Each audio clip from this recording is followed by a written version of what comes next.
Vamos para o último período. O pastor quer que eu acelere aqui a exposição de Agostinho para ter uns 10 minutinhos de perguntas. Então, eu vou apresentar o pensamento de Agostinho de forma um pouquinho acelerada para que nós tenhamos esse tempinho de interação no final. Que amanhã não tem aula, hoje é a última aula. E aí só sabe-se lá quando. Ok. Então Agostinho, eu estava falando para vocês da capacidade retórica dele, como escritor também, a sua espiritualidade, a beleza da sua linguagem, né? Tudo isso é muito bonito notar em Agostinho.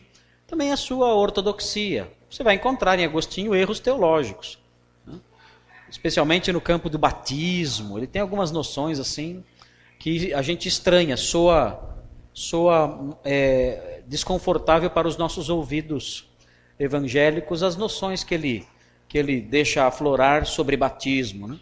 Mas, em outros aspectos, na maior parte da sua teologia, ele é evangélico, seria anacrônico falar ele é evangélico, né? Mas ele é bem bíblico, e uma fonte rica e inesgotável de ensino teológico.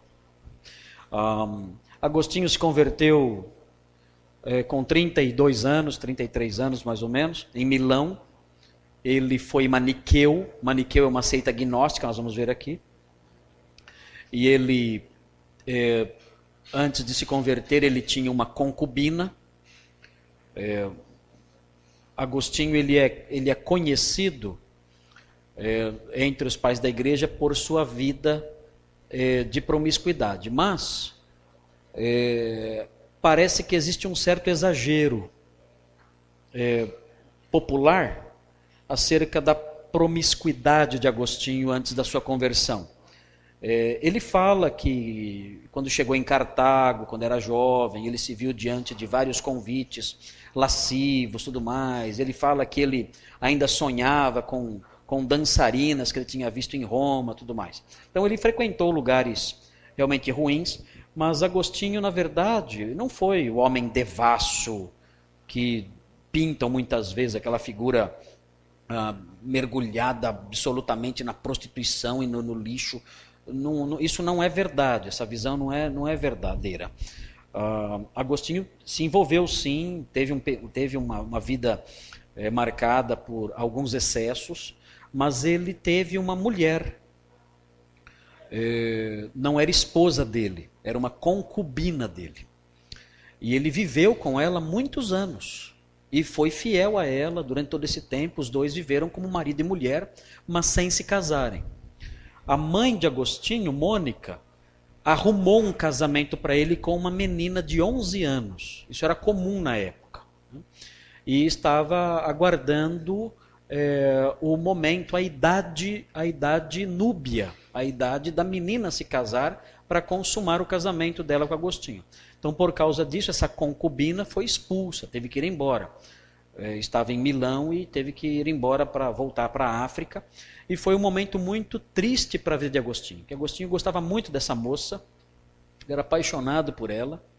E quando ela foi embora e deixou com ele o filho, Adeodato, era o filho do casal, e ela foi para o norte da África. Agostinho fala apenas que ficou com o coração sangrando e não volta a falar dela mais. Certamente ele a reencontrou no norte da África, porque depois ele voltou para o norte da África e toda a sua vida de bispo ele gastou lá, viajando ali, vivendo ali, trabalhando ali.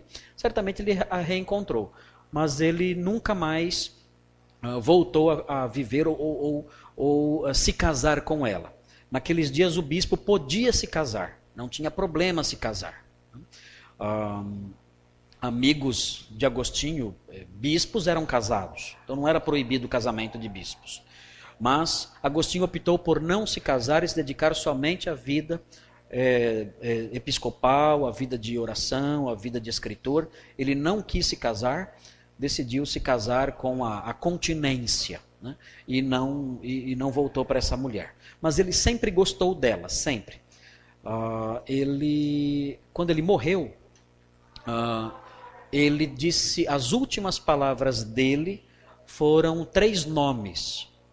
Foi Mônica, a mãe dele, Adeodato, o filho dele, e o nome dessa mulher que ninguém sabe quem é essa mulher, o nome dessa mulher. O meu telefone está tocando? Não, não é. Atenderam? Atenderam. Alô? Ok, e ninguém sabe o nome dessa mulher porque os biógrafos de Agostinho que estavam com ele ali, junto dele no leito de morte, não registraram o nome dela. Por uma questão de preservá-lo como aquela ideia de pudor e tudo mais da época, então não colocaram o nome dela. Então nós não sabemos o nome dela.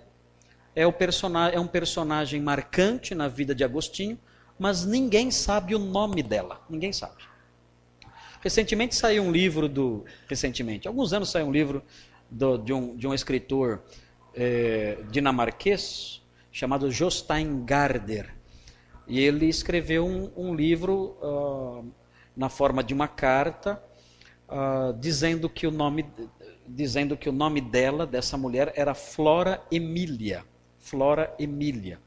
Dizendo que ela escreveu uma carta para Agostinho, dizendo da sua desilusão por ele tê-la abandonado. Né? Mas dificilmente esse documento é verídico. Então, realmente ninguém leva isso a sério. Né? Ninguém sabe o nome dela, o nome dessa mulher. Ok, ele na verdade não teve essa vida tão devassa como falam. Não. Ele se converteu em Milão. Ele estava embaixo de uma figueira, chorando, entristecido por não conseguir conquistar a paz, nem tomar posse do reino de Deus pela fé. Não conseguia crer e se entregar à fé cristã. Enquanto ele chorava embaixo da figueira, ele ouviu uma criança cantando do outro lado da propriedade, na propriedade vizinha, e a criança cantava toma e lê, toliled, toliled. E ele se lembrou do Novo Testamento que estava na casa.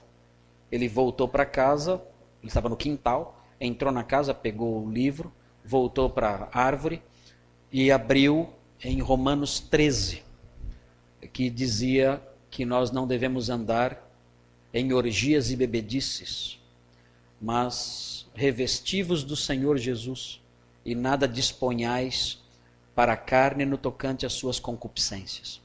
E quando ele leu isso, ele foi invadido por uma tsunami de fé, e imediatamente o peso que estava sobre seus ombros e seu coração se dissolveu, e ele creu e nasceu de novo, se levantou dali, enxugou as lágrimas, procurou seu amigo que morava ali também, seu filho, seu amigo, falou para eles, todos eles creram também, e começaram então uma vida cristã, a princípio um pouco reclusa, numa pequena propriedade ao pé dos Alpes italianos, perto de Milão.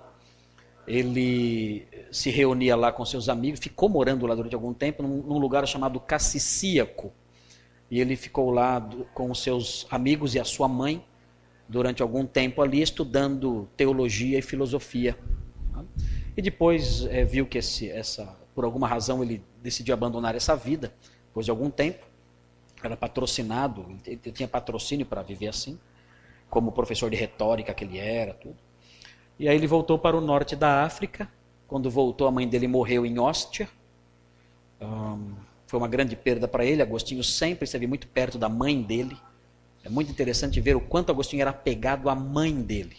Ela era uma figura muito presente na vida dele, a mãe de Agostinho, Mônica. Ele voltou então sozinho para o norte da África, sem a mãe, que faleceu em Ostia, na Itália.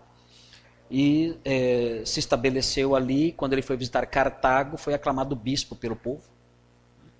E permaneceu como bispo de Hipona até o fim da vida. Ele morreu em Hipona. Quando ele morreu, a cidade dele estava cercada, né, no ano 430.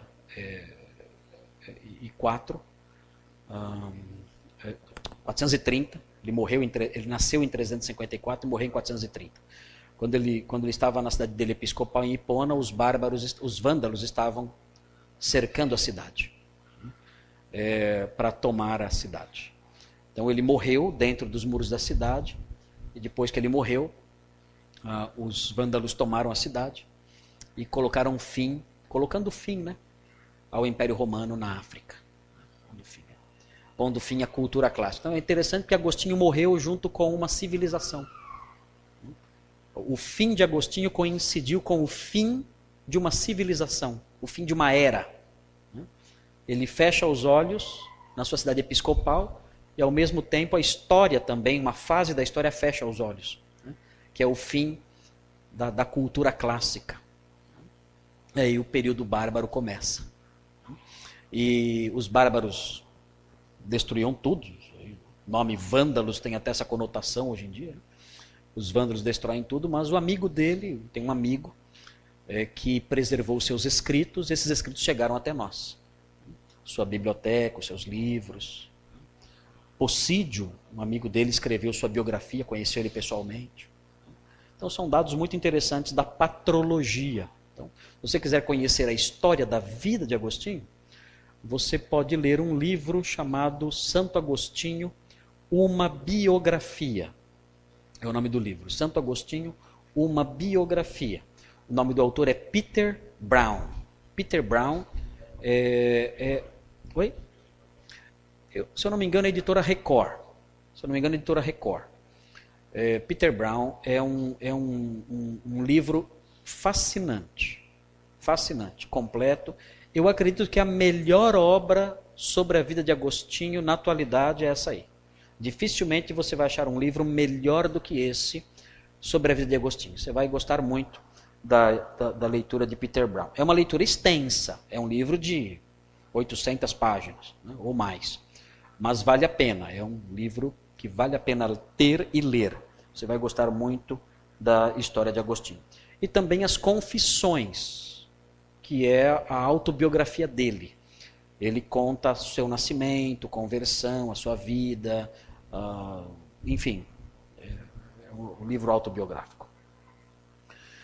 Bom, o pensamento de Agostinho se desenvolveu a partir de embates contra alguns hereges. O primeiro grupo de hereges contra quem Santo Agostinho se indispôs foram os seus ex-correligionários, os maniqueus. Agostinho foi maniqueu antes de ser crente. Agora, ele nunca foi um maniqueu da classe mais elevada, mais envolvido na seita. Porque o maniqueísmo tinha duas classes, os ouvintes e aqueles que eram realmente iniciados na seita. Os ouvintes eram como era o caso de Agostinho. Agostinho ele só ia lá e ouvia, e via e participava. Já as pessoas iniciadas na seita mesmo, eram pessoas com uma condição física até deplorável, porque eram pessoas que não comiam, eram pessoas que negavam tudo quanto é tipo de prazer para o corpo. Você via um maniqueu andando na rua, dava até dó. O cara era esquálido, amarelo, doente, fraco, pele e osso, porque ele entendia que tinha que judiar da própria carne, porque entendia que o corpo é mau. Veja aí, os maniqueus eram seguidores de Mani. Mani era persa. Mani falava que ele era o Espírito Santo. Aí você vê onde vai parar um cara que fala uma coisa dessa, onde é que vai dar. Você fala, esses caras tudo louco no passado. Não. Em São Paulo tem uma igreja que fala que uma das ex-membros da igreja é o Espírito Santo. Lá em São Paulo, no Tatuapé, tem uma seita chamada Igreja Apostólica. Essa seita fala que uma senhora chamada Rosa, é o Espírito Santo. E ela já morreu. Né? E ficou sendo chamada a igreja da Vó Rosa. Né? Então a Vó Rosa é o Espírito Santo. E eles cantam hinos à Vó Rosa, tudo mais. Né? Então isso hoje em dia, hoje isso acontece. Naquela época também, tinha louco naquela época também, e Mani, ele dizia que ele era o Espírito Santo. E foi condenado e morto no século III, na Pérsia mesmo. Ele foi morto, ele foi pregado na porta da cidade e esfolado. O que é esfolar? Arrancar o couro da pessoa. Então, você arranca o couro da pessoa, a pessoa fica sem couro. Né? E grudaram na porta lá, prenderam na porta da cidade lá, e ficou lá agonizando até morrer. Então, foi proponente de uma doutrina dualista. O que é dualismo? O bem versus o mal. O bem é espiritual, o mal é a matéria. Isso aí é gnosticismo puro. Então o maniqueísmo é uma forma de gnosticismo. É uma das diversas formas de gnosticismo. Então, fortes contornos gnósticos. Agostinho não conheceu Mani. Mani viveu bem antes dele. Mas Agostinho ele se sentiu sentiu simpatia por essa seita, porque achava que essa seita dava uma resposta mais inteligente para o problema do mal. O problema do mal sempre incomodou Agostinho. Porque o mal existe. Como incomoda muita gente? Porque o mal existe. Porque existe o mal no universo. De onde o mal veio? Então os maniqueus diziam, o mal veio da existência de duas forças, de dois deuses. Né? O bem e o Deus do bem e o Deus do mal. Então eles vivem em constante conflito, é daí que surge o mal. Né? Agostinho não aceitava as respostas cristãs, achava que eram respostas sem muita inteligência. Foi Ambrósio de Milão que mostrou para Agostinho o quanto o cristianismo era plausível. Então, Agostinho se converteu também graças à influência de Ambrósio de Milão. Agostinho estava em Milão para dar aulas de retórica, a mãe dele foi atrás dele, ele tentou escapar da mãe, mas a mãe foi atrás. Tem muita mãe assim, né? Que não larga o filho tem 40 anos de idade, a mãe está correndo atrás dele. Né? E é o caso de Agostinho, também foi assim. Ele foi para Milão, a mãe foi atrás dele, e lá a mãe pedia oração para Ambrósio, para que o filho se convertesse, e Ambrósio se aproximou de Agostinho, ficaram amigos, e Agostinho se converteu depois e Ambrósio batizou. Agostinho, nesse livro Da Natureza do Bem, usando a filosofia neoplatônica, respondeu que o mal não tem substância, sendo antes a perversão do bem ou a sua ausência, a privatio boni. Agostinho entrou em debate contra os maniqueus. E Agostinho ofereceu uma resposta para o problema do mal que deixou os maniqueus sem o que falar. Porque, note bem, os maniqueus, eles reinavam absolutos no norte da África, sem medo de ninguém. Porque os bispos norte-africanos eram homens muito simples, pessoas que tinham vindo do meio dos camponeses, pessoas sem nenhum preparo, mal sabiam o credo dos apóstolos, pessoas despreparadas. E os maniqueus então se sentiam à vontade para tripudiar, para pisar, para humilhar o cristianismo. Quando Agostinho chegou de Milão, ele que era um homem culto, ele chegou com seus amigos, todos homens cultos no norte da África. Os maniqueus falaram, opa, agora a pegada é outra.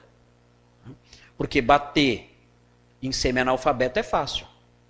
Agora nós estamos diante de professores que estão vindo da capital do império. Vamos tentar debater com professores de alto nível intelectual. Aí tremeram na base. E tiveram razão em tremer. Porque tomaram um couro, mas um couro que nunca mais voltaram. Os maniqueus apanharam tanto de Agostinho que eles nem se dispunham mais a debater com ele porque era ridículo. Agostinho humilhava os maniqueus com os seus debates. Os debates eram feitos nos banhos públicos. Então, o lugar em que ocorriam muitos episódios da vida social das cidades eram os banhos públicos. E nesses banhos havia então debates ali, conversas, diálogos ali entre filósofos e tudo mais. E Agostinho desafiava então os maniqueus e realmente os humilhava. expunha os líderes deles, inclusive, os expoentes principais do maniqueísmo foram humilhados por Santo Agostinho. E aí eles perderam força e os maniqueus sumiram praticamente do norte da África. Perderam todo o seu vigor. Perderam todo o seu vigor. E um dos argumentos que Agostinho usava era um argumento que, na verdade, temos que dizer, temos que ser honestos, né? Agostinho ele usou a filosofia neoplatônica para desmantelar o pensamento maniqueu. E a ideia é a seguinte, agora note bem, ele usou a filosofia neoplatônica, mas o que ele usou da filosofia neoplatônica é certo. É corretíssimo o que ele falou. Ele disse o seguinte: o mal não tem substância, o mal não existe. Aí você vai dizer, mas é claro que o mal existe. Claro que o mal existe. Como é que o mal não existe? Agostinho diz o seguinte, olha, o mal não existe enquanto substância, enquanto essência. O mal é o bem pervertido, é o que ele fala. O mal é o bem pervertido. Por exemplo, um exemplo bem fácil de entender. Se você vê uma cerca de arame, essa cerca de arame tem um buraco. O buraco existe? O buraco existe enquanto substância? O mal é isso. O mal existe porque o bem existe. O buraco é a perversão da cerca. O buraco por si só não existe. O buraco é a cerca pervertida. Sem a cerca, não tem buraco. Ok? Então o buraco existe como a cerca pervertida. É a mesma coisa. O mal existe como o bem pervertido. Então, essa é a noção de Agostinho.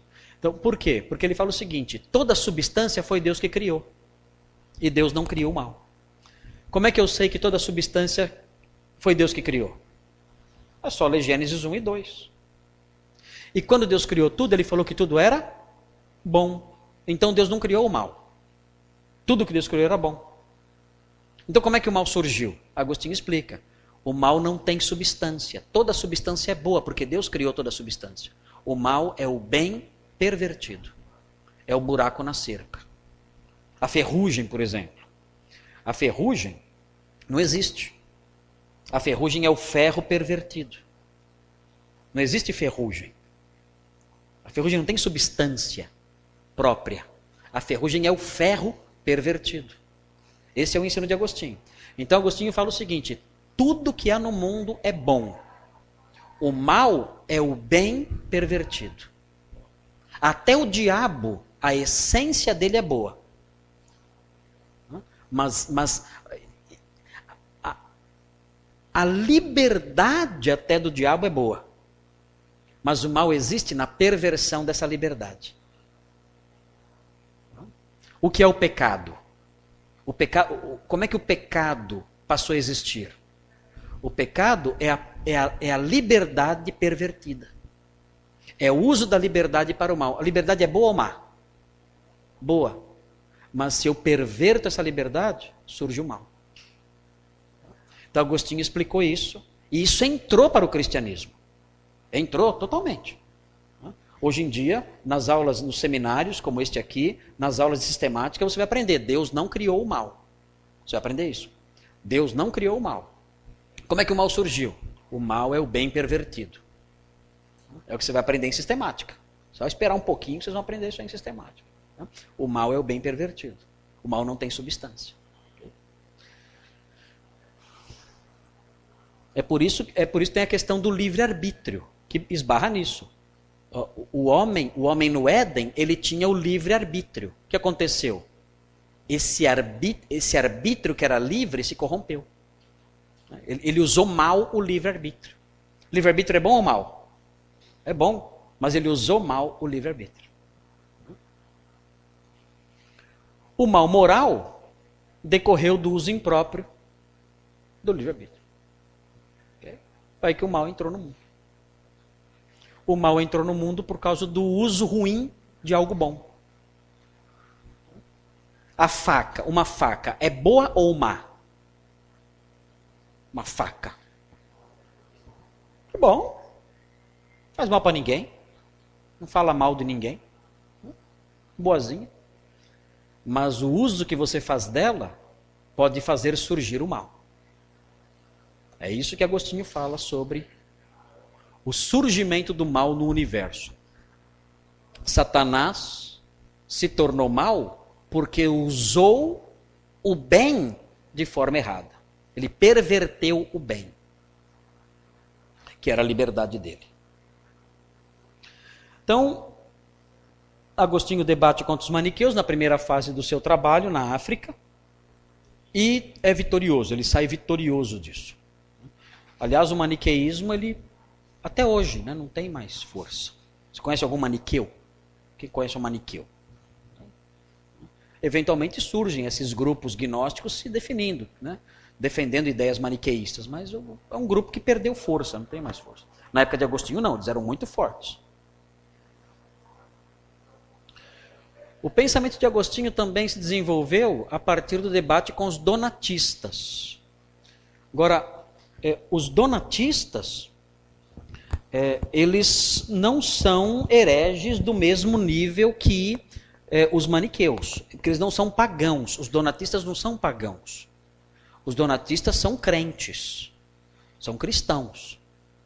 Aliás, é muito difícil chegar e dizer que um donatista é incrédulo, é um exagero chegar nesse ponto.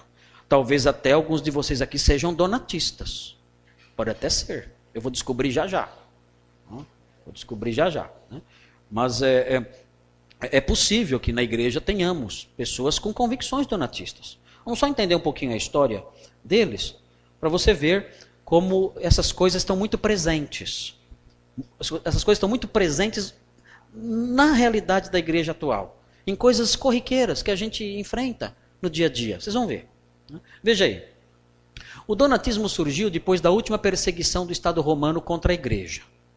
Tá? Depois daquela perseguição que eu falei, que acabou a perseguição, os bispos todos entraram numa fase de glória, né? Até o imperador era cristão. Né? Então, depois dessa perseguição, o donatismo surgiu. Por quê? Veja aí a causa. Tem um pedacinho grande aqui, um pouquinho grande, mas você vai entender bem. Olha aí. O fato que lhe deu origem foi a consagração de Ceciliano como bispo de Cartago em 311. Cartago onde é? Norte da África. Ok? Além de haver a suspeita de Ceciliano ser um traditore. O que é traditore? Traidor. Quem eram os traditores? Eram os crentes que na época da perseguição tinham entregue os livros sagrados para serem destruídos, queimados. Então eles eram entregadores, traditores, traidores. Então todos os crentes que na época da perseguição recuaram e negaram a fé eram chamados de traditores. Então, Ceciliano havia suspeita dele ser um traditore. Depois que o imperador se converteu, todo mundo voltou para a igreja. Né? Agora está fácil ser crente. Vamos voltar para a igreja que a perseguição acabou. Né? E havia suspeita dele ser um traditore. Além disso, um dos bispos que participou de sua consagração, Félix de Aptonga, claramente era. Então olha só. Na hora de consagrar o Ceciliano, um dos bispos que fez lá a imposição de mãos, que participou do ritual de consagração dele, um dos bispos era traditore. Olha onde isso vai dar. Presta atenção. Presta atenção.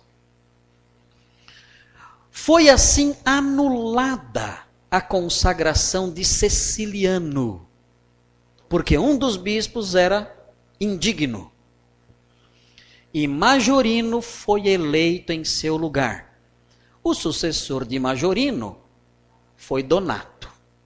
Então Donato entendia que Ceciliano realmente não era digno de ser bispo, porque alguém que impôs as mãos sobre ele era alguém reprovado. Agora, pergunta que surge é a seguinte: o ato de um bispo indigno vale ou não vale? Vale ou não vale? O bispo que batiza você e está em pecado. Ele batizou você e você descobre depois que ele estava em adultério. Ele te batizou. Ele te casou. Ele casou você e ele estava em adultério. Vale ou não vale o ato dele? Para Donato, valia ou não valia? Para Donato não valia. Então o que o donatismo ensina? Que para que o ato de um bispo tenha valor, ele tem que ter dignidade. Se ele não tiver dignidade, o ato dele não vale nada. Então, se eu realizo um casamento e a minha vida está marcada aí por pecado, alguma coisa, aquele meu ato não valeu. Aquele casal não está casado. Se eu batizei, não está batizado. Não tem validade a realização do ato se o bispo está em pecado. Pensou? Não sei se vocês já lidaram com essa questão, mas eu sou pastor já há um bom tempo. Apesar de ser bem jovem ainda. Mas vira e mexe, chega gente para mim e fala assim para mim: pastor, eu estou preocupado. Porque eu me casei, sou casado há muito tempo.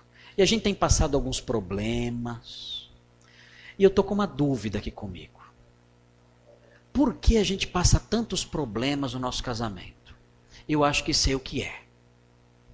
Quando nós nos casamos, passou um tempinho, descobriram que o pastor que casou a gente estava aprontando coisa errada. Então eu acho que o meu casamento não valeu. Acho que o meu casamento não tem a bênção de Deus. Quando essa pessoa fala isso, o que ela é?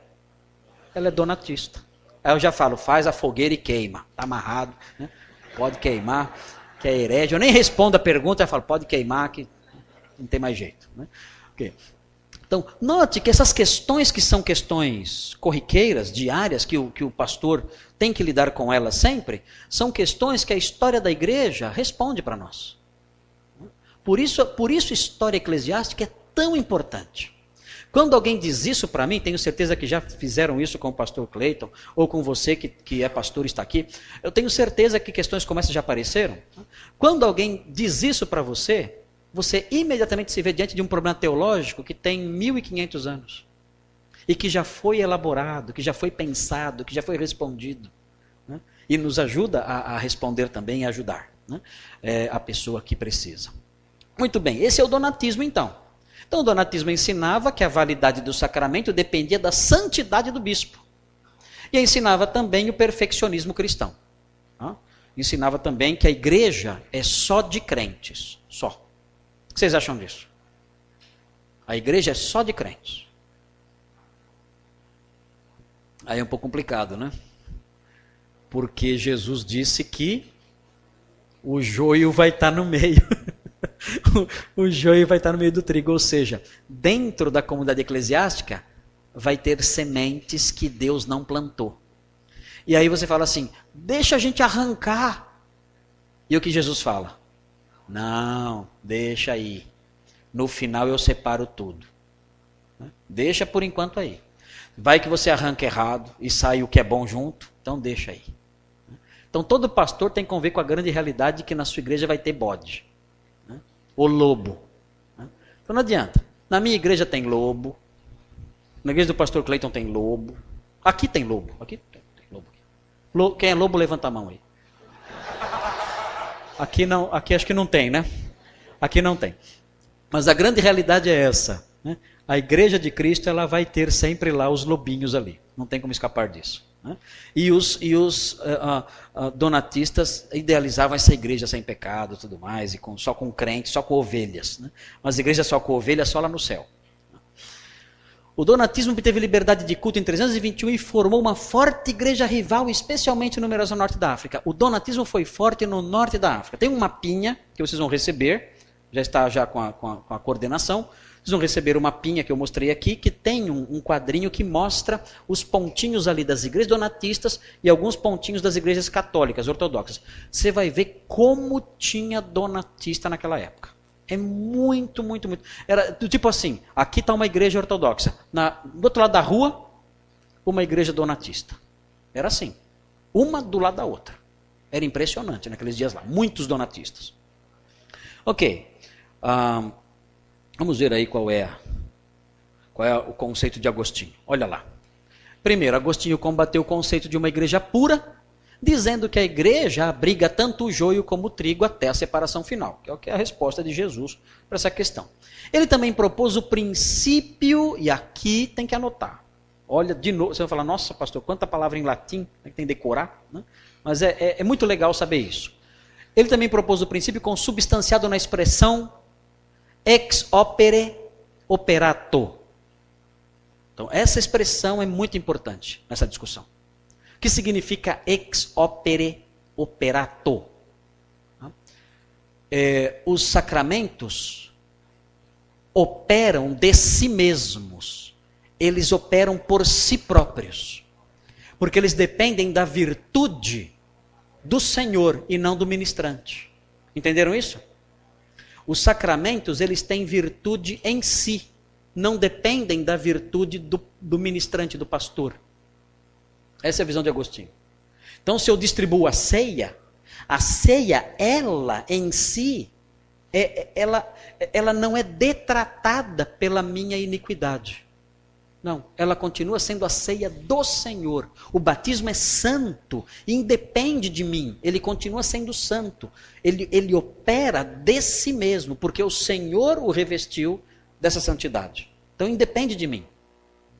Então, os sacramentos operam por si mesmos, independentemente da condição moral do ministrante.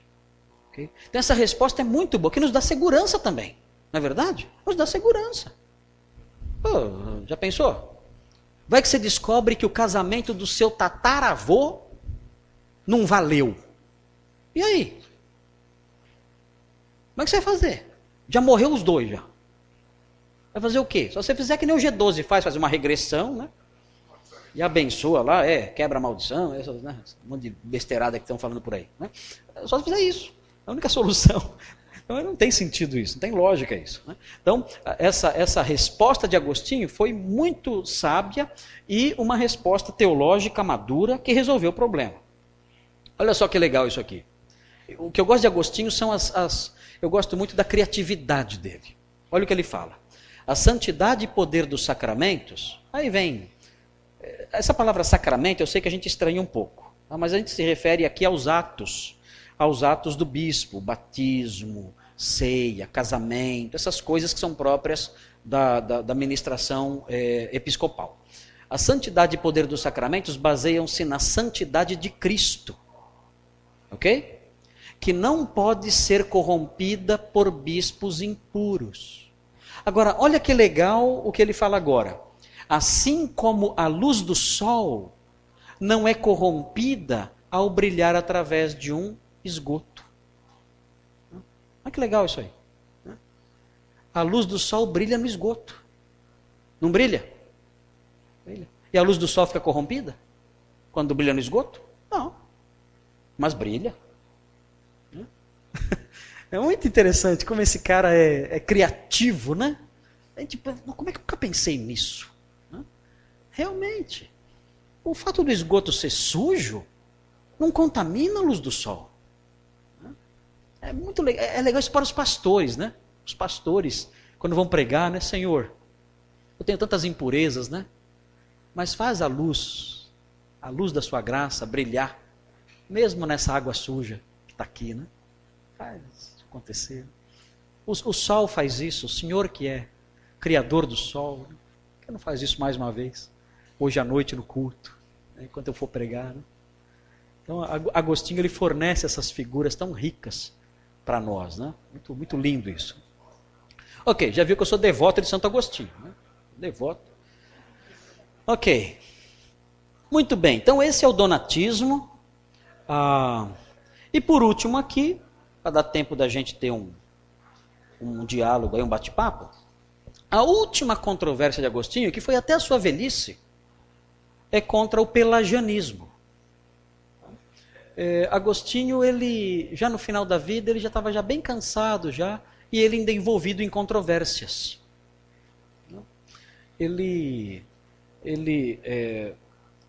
O seu oponente no final da vida foi um bispo jovem chamado Juliano de Eclano. Juliano de Eclano, assim, o que chateia em Juliano de Eclano é que ele foi muito desrespeitoso com Agostinho. Agostinho já era idoso já, e Juliano de Eclano, ele não tinha respeito nenhum. E Juliano de Eclano tinha sido amigo, o pai de Juliano de Eclano tinha sido amigo de Agostinho. Então havia uma conexão que deveria, no mínimo, né, haver um pouco de consideração, e até pela idade de Agostinho também, já velho, né? Mas Juliano de Eclano não mostra respeito nenhum. Então é muito amargo, um homem muito desrespeitoso. Né? E Agostinho não era assim. Agostinho não era uma figura agressiva. Né? Agostinho teve, assim, nos seus embates mais pesados, que a gente pode talvez lembrar, foi com Jerônimo. Jerônimo, o tradutor da Vulgata, ele e Agostinho trocaram uma correspondência um pouco ríspida. Agora, Jerônimo era muito agressivo. Agostinho era mais amoroso, mais comedido. Né? Mas não tinha em Agostinho esse perfil, né, de agressividade, de dureza de palavras, não havia isso.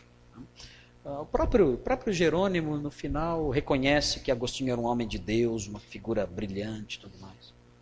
Mas Juliano de Eclano não tem esse perfil, não. O Pelágio, que dá nome à heresia, pelagianismo, o Pelágio era um homem bem dócil. O Pelágio era uma figura mais amável, um homem bondoso. Era um pastor Papai Noel. Né? Aquele pastor Papai Noel ali, ho, ho, ho, né? Abraçando todo mundo. Né? Era um cara muito legal. Né? Mas a heresia dele é perigosa e ela existe ainda hoje. Talvez muitos aqui sejam pelagianos.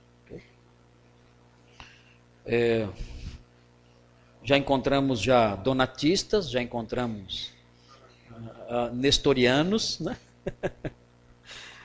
Talvez tenha talvez alguns monofisitas aí também. Agora vamos ver se tem algum pelagiano aqui.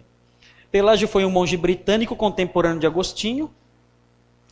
E olha aqui, ele acreditava no pecado, ou melhor, ele acreditava que a crença no pecado original, ou na natureza pecaminosa, desestimulava a luta pela santidade. O problema é mais ou menos o seguinte: se o homem tem uma natureza pecaminosa, que o impulsiona para o pecado, se a sua vontade está corrompida, se o seu intelecto está corrompido, se as suas emoções estão corrompidas, então ele não pode ser responsabilizado pelo pecado. Não pode. Porque existe uma força nele que o impulsiona nessa direção. A pergunta é, eu posso viver sem pecar? Posso ou não? Não. Eu consigo viver sem pecar? Consigo? Não. Então, essa resposta que vocês estão dando significa que vocês não são pelagianistas. Porque o Pelágio diria o seguinte: pode sim, é só querer. Porque Deus nunca exigiria de nós o que nós não podemos fazer.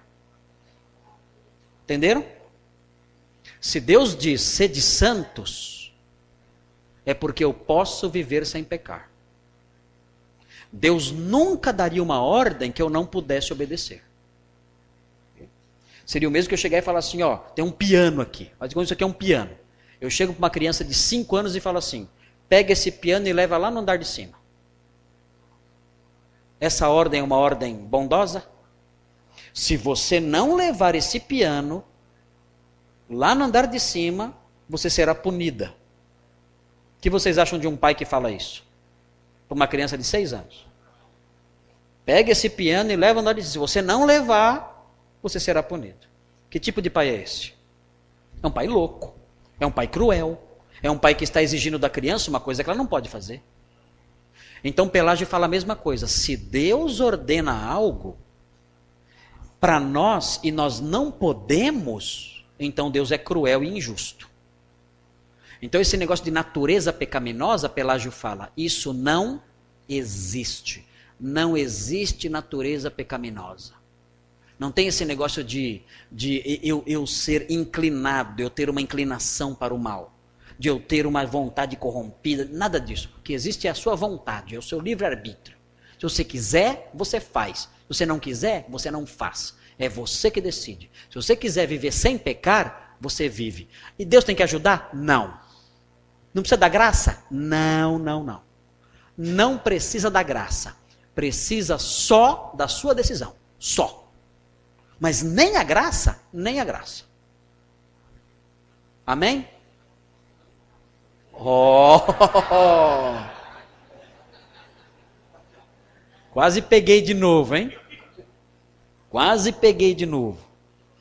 Esse é o pelagianismo. Fala, nossa pastor, mas isso existe ainda? Existe. Isso existe. Não, existem variações. Né? Existem variações. Mas o pelagianismo está vivo, está de pé. O problema é que o pelagianismo vai ter que lidar com aquelas questões. Lembra do apóstolo Paulo, em Romanos 7? O que eu quero, o bem que eu quero, não faço. E o mal que não quero, esse eu faço. Isso é... Peraí, cadê o livre-arbítrio? Cadê o livre-arbítrio? Onde está? Ele olha para si e fala, miserável homem que sou. Eu encontro em meus membros uma outra lei que me impulsiona a fazer aquilo que eu não quero fazer. E impede que eu faça aquilo que eu quero. Pelágio tem que lidar com isso.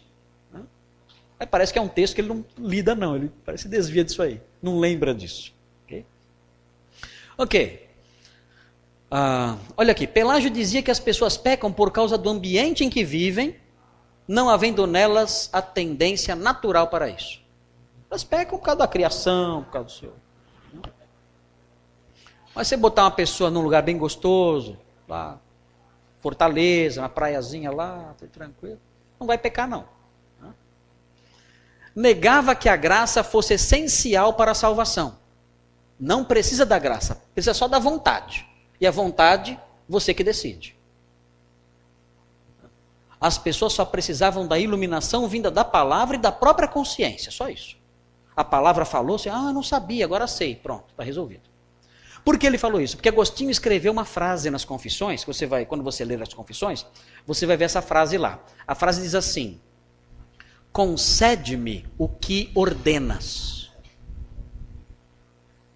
Presta atenção nessa frase. Pensa nessa frase. Concede-me o que ordenas. O que significa isso? Que eu só vou conseguir obedecer se você me conceder, me capacitar. Pelágio ficou louco com isso. Falou, o quê? Isso aí é uma pouca vergonha, isso aí. Quer dizer que eu tenho que esperar Deus me dar a disposição para obedecer? Que concede-me o que ordenas? Vá lá e faça. Pelágio ficou bravo com isso. Ele falou assim, esse tipo de doutrina aí é o que faz essa pouca vergonha que a gente vê aqui em Roma. Em Roma está todo mundo aí afundado no pecado por causa desse tipo de doutrina aí. Concede-me o que ordenas. Nada disso. Vai lá e faça o que Deus ordena. E desceu além em Agostinho. Então surge aí então o debate entre Agostinho e os pelagianos. Ele afirmava a possibilidade do homem viver sem pecar. Cada ser humano é como um novo Adão com possibilidade de optar por não pecar. Se você quiser, você não peca. Qual foi a resposta de Agostinho? Olha aí. Agostinho negou os ensinos de Pelágio, afirmando a corrupção total do homem e a soberania de Deus. Não, o homem é totalmente depravado. Se não for a graça soberana de Deus, nós não seremos capazes de obedecer. Se Deus não agir em nós, não haverá como. Agostinho usou Romanos 5, 12 a 21 para ensinar que os homens fazem parte de uma massa de perdição. Para quem em Adão, todos pecaram. Todos os homens estão perdidos. O pecado passou a todos os homens. E a morte passou a todos. O homem não tem que pecar para ser pecador. Para ser pecador eu não preciso pecar. Basta eu nascer. Porque eu sou descendente de Adão. E em Adão todos são pecadores. Nele todos pecaram. Então se eu nasço gente, eu já sou Adão. Eu já sou descendente de Adão e já sou pecador. Ah, mas aquele nenenzinho tão bonitinho, tá? É pecador. Não, mas só tem um mês. É pecador. Já nasceu, na barriga já era pecador, já. Na barriga já era pecador. Pensou? Nossa, mas nem nasceu. Já é pecador. Já pode colocar até o nome se quiser. Pecador. Pecador nada dá.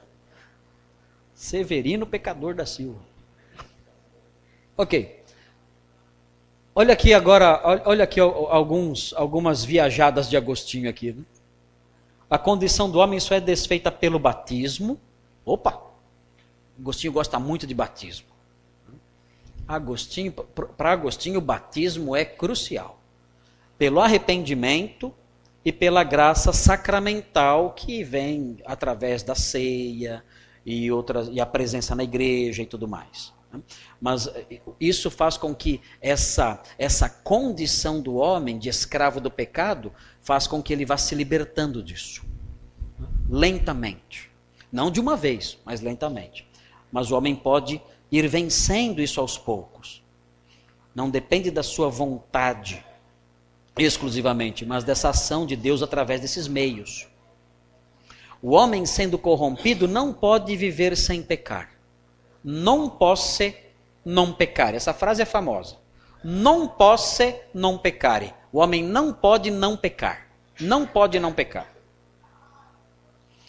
Livre-arbítrio é agir conforme a natureza. Opa! A nossa natureza é uma natureza? Então, livre-arbítrio é agir conforme a natureza. Logo, o livre-arbítrio é fazer o quê?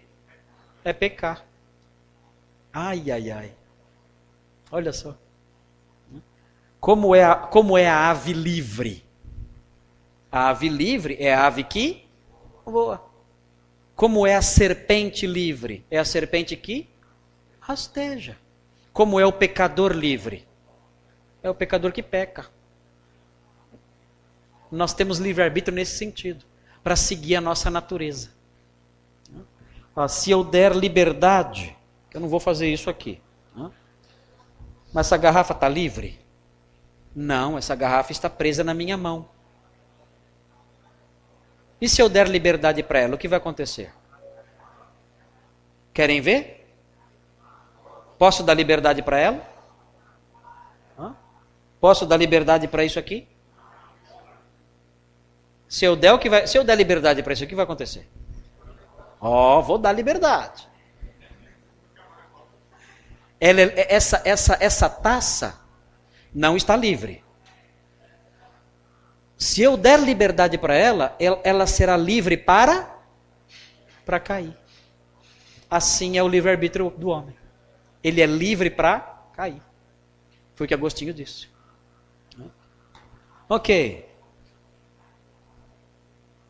A vida cristã é impossível sem a graça capacitadora. Concede-me o que ordenas. Senhor, o Senhor ordena que eu seja santo. Concede-me santidade. O Senhor ordena que eu seja manso. Concede-me a mansidão. O Senhor ordena que eu seja puro. Concede-me a pureza. É também a graça que concede a fé.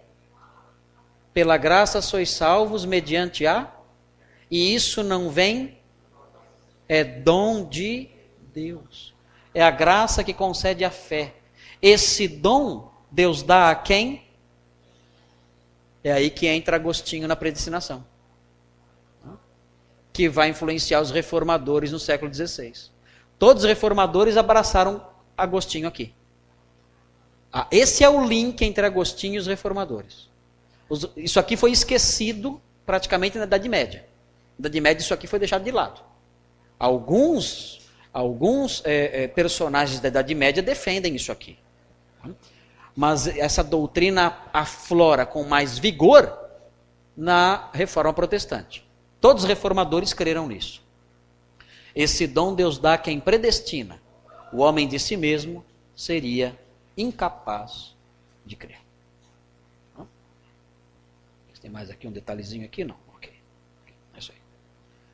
E aí então, através dessas controvérsias todas, então Agostinho formou a sua teologia. No debate com o maniqueísmo, ele formou o seu conceito de Deus e da origem do mal. No debate com o donatismo, ele formou a sua eclesiologia. E no debate com o pelagianismo, ele formou a sua soteriologia e ficou conhecido como teólogo da graça de Deus. É isto. Só uma colherinha de Santo Agostinho. Tem muito que aprender de Santo Agostinho. Muita coisa. Mas quero abrir agora, então, nesses minutos finais, quero abrir para perguntas. O pastor tem aí as perguntas? Tá.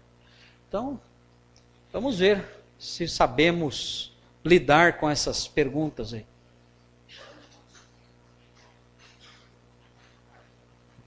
Se usar o livre-arbítrio aqui para as perguntas, ninguém sai daqui hoje. Tudo bem. Então, eu falei desde o começo que nós íamos responder as perguntas escritas. Vamos para a primeira pergunta. Até hoje existem os homens crentes que não gostam de igrejas institucionalizadas, inclusive pastores eloquentes. Como proceder com eles? Devemos honrá-los? Ao honrar as pessoas, nós devemos honrar todos, né? Devemos respeitar as pessoas sempre. Nós não precisamos atacar as pessoas, sermos inimigos delas. Mas assim, não devemos concordar com isso, com essa visão da igreja. Porque a igreja, ela é, a igreja do Novo Testamento, ela é uma igreja institucionalizada sim. Geralmente, as pessoas que ensinam que a igreja não é institucionalizada, eles se apegam somente a Atos 2, 3 e 4. Mas quem disse que a igreja ficou nisso? Quando chega em Atos 6, a igreja já é diferente da igreja de Atos 2, 3 e 4. A igreja tem um grupo de diáconos. Quando chega em Atos 13, a igreja tem pastores. E a coisa vai caminhando assim. A igreja vai mudando. Quando você chega em Apocalipse, você tem uma igreja que tem conselho de diáconos, conselho de presbíteros. Você tem uma igreja que tem um grupo de mulheres que eram mulheres viúvas que recebiam ajuda financeira. Você tem normas de funcionamento do culto em 1 Timóteo, 2 Timóteo. Você tem normas de funcionamento da igreja em 1 Coríntios, 2 Coríntios. Você tem a figura de um bispo que centraliza a autoridade, no caso das igrejas do Apocalipse. Então você tem uma igreja no Novo Testamento, no final do Novo Testamento, totalmente institucionalizada. Essa ideia de que a igreja do Novo Testamento reunia para comer só e bater papo, isso aí foi um período muito curto. Com o passar do tempo, ela se institucionalizou. Então, o problema desses pastores é que eles focalizam as suas lentes apenas no comecinho de Atos. Mas aquilo é igreja em formação. A igreja neotestamentária não encerrou ali. Aquilo é o comecinho dela, é a semente dela. Para você ver como era a igreja do Novo Testamento, você tem que ler todo o Novo Testamento. E ver o quanto ela amadureceu como instituição. Então, os pastores que dizem isso, eles devem ser corrigidos. A igreja é institucionalizada sim e já no Novo Testamento. Não tem esse negócio de ficar em casa tomando chazinho, não. Isso é coisa de quem não quer compromisso. No site da Escola Charles Spurgeon tem um texto chamado Os Desigrejados, do Augusto Nicodemos. Muito bom a respeito disso. As perguntas aqui contemplam as outras palestras. Então, nem todas as perguntas têm a ver com a palestra de hoje, mas tem que com as aulas, com a aula de hoje, mas tem a ver com outras aulas. Podemos, junto com a Bíblia e sua sã doutrina, fazer uso de conselhos e práticas da psicologia no que diz respeito à autoajuda? O problema é que essa pergunta ela é muito ampla, né? Então, não sei do que a pessoa está falando. Assim, eu sou um pouco desconfiado com a psicologia. Por quê? Por causa do conceito que eu tenho da bibliologia, da suficiência das escrituras. Então eu creio que a Bíblia é suficiente para solucionar não só os problemas sociais, não só os problemas interpessoais, mas também os problemas do íntimo da pessoa. Quando o Salmo 19 fala que a palavra do Senhor restaura a alma. O que significa isso? O que é a alma? É a psique da pessoa. Ela restaura a alma. Então eu creio nisso aí. Então eu acho que a psicologia, como eu disse aqui um outro dia, eu acho que ela é útil para detectar o problema.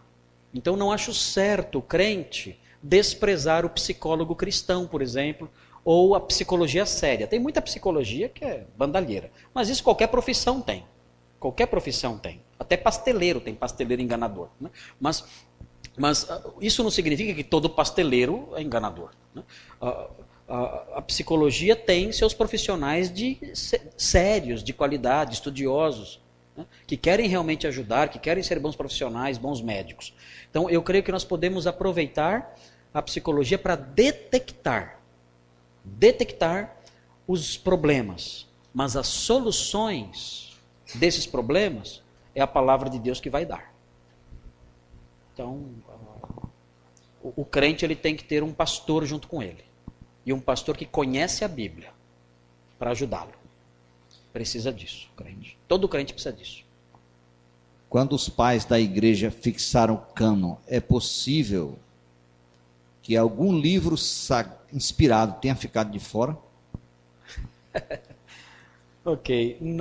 Olha, é muito difícil acontecer pelo seguinte.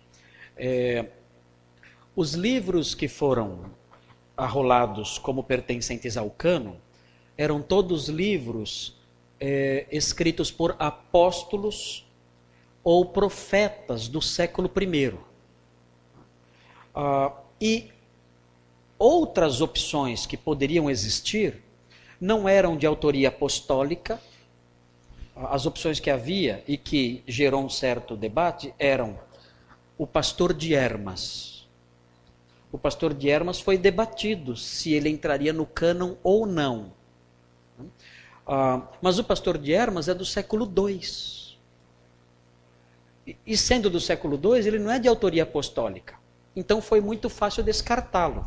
Ele ficou descartado como livro canônico, mas não ficou descartado como um livro querido, devocional. E as pessoas então liam, mas não como um livro canônico. As outras opções que há na época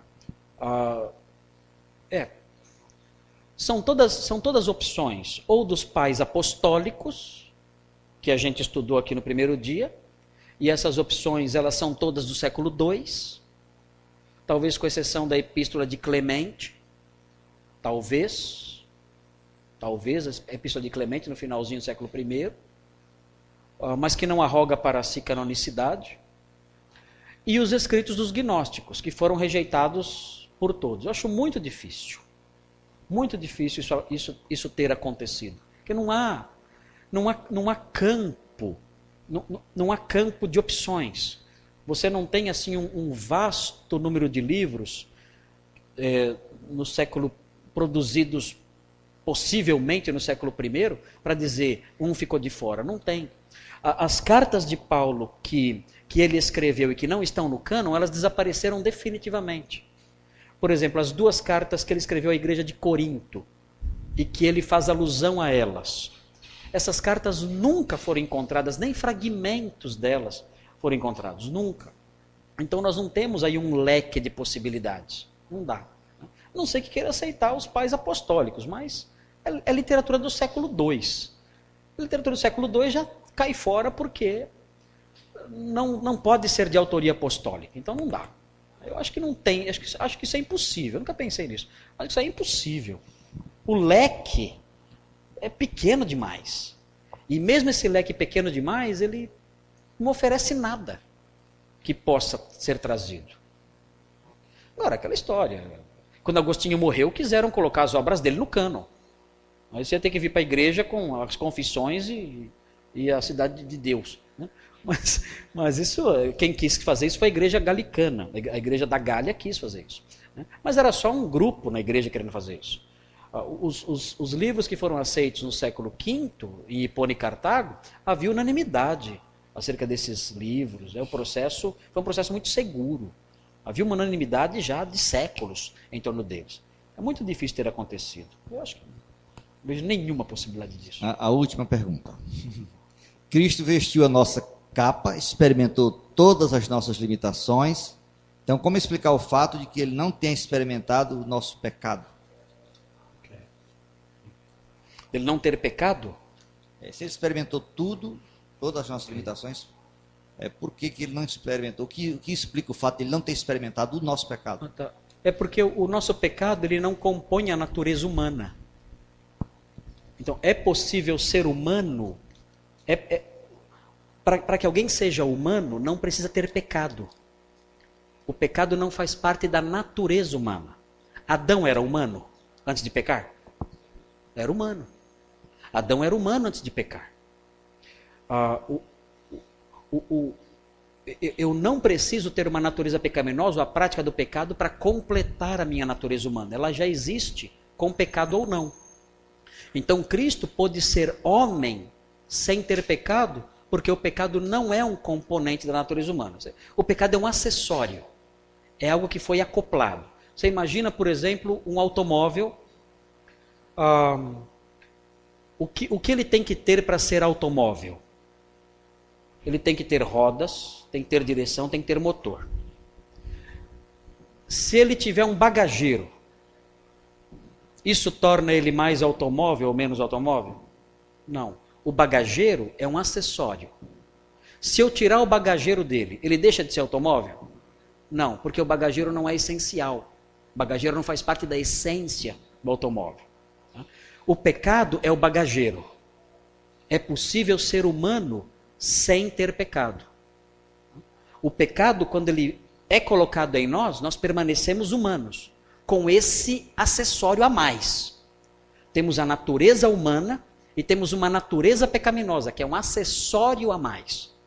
Se tirar, continuamos sendo humanos do mesmo jeito, não diminui nossa humanidade. Aliás, um dia vai tirar o bagageiro. E nós continuaremos sendo humanos. Então, Cristo, para ser humano, ele não precisou do bagageiro. Ele precisou só da natureza humana. Não precisou da natureza pecaminosa. Natureza pecaminosa, esse plus que nós temos, ele não precisou disso para partilhar da nossa humanidade. Agora, note bem, ele não experimentou o pecado, mas ele experimentou as consequências do pecado. A morte, o cansaço, a fome, isso ele experimentou. Tentação. Muito bem. Então vamos... Como é que nós vamos encerrar essa semana, né? Eu estou cansado e com saudade. Próxima semana a escola entra na rotina normal, as classes vão ser divididas, né? Não vai ser mais uma turma só e tal. Pessoal, a classe de bacharel ganhou um bagageiro novo, né? Um acessório novo, a classe está com ar-condicionado e tal, né? Muito bem. E eu queria então como é que a gente faz para expressar a nossa gratidão ao pastor Marcos Canconato? Vamos ficar de pé e vamos orar por ele, tá certo? Agradecer a Deus esses dias em que o pastor Marcos Canconato foi grandemente usado para nos abençoar com essa semana que foi tão rica, muito mais do que nós imaginávamos. Senhor nosso Deus, nosso Pai, nós estamos aqui hoje à noite mais uma vez e agora estamos encerrando esta semana que o Senhor nos deu. Estamos com o nosso coração cheio de gratidão ao Senhor por ter preservado nosso ambiente fraterno e o Senhor ter nos permitido refletir sobre um tema tão relevante para a vida da igreja e para a nossa vida e para o nosso ministério. Queremos agradecer a Deus a tua bondade em nos conceder a presença do nosso irmão Marcos Granconato, teu filho que esteve conosco aqui, ministrando essas lições para nós.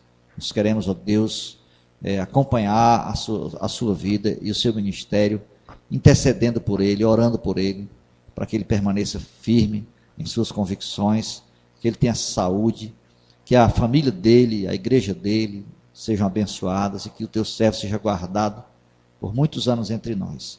E as bênçãos que o Senhor derramou sobre nós, por intermédio dele, nós queremos te agradecer e te prestar a honra que nós devemos ao teu nome. Te pedir que nossas vidas, a Escola Charles Spurgeon, nossas igrejas, existam para a tua glória, para te honrar, para te exaltar.